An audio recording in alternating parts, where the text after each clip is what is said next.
How to fix Instagram story effects. Hello guys, in today's video I'm gonna show you how to fix any problem you have with the Instagram story effects.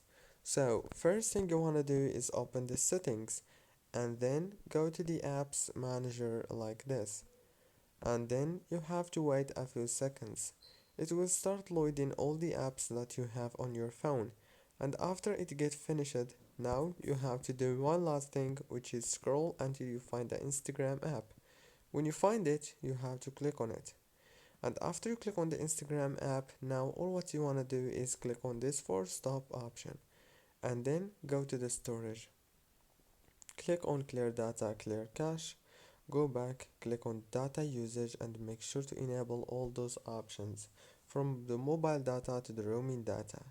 And the last thing you want to do is make sure to update your Instagram into the latest version in the Play Store or the App Store. It's very easy as you can see. And if the problem is not solved yet, then you have to remove Instagram from your phone and then reinstall it again. Don't forget to like, subscribe. Thank you for watching.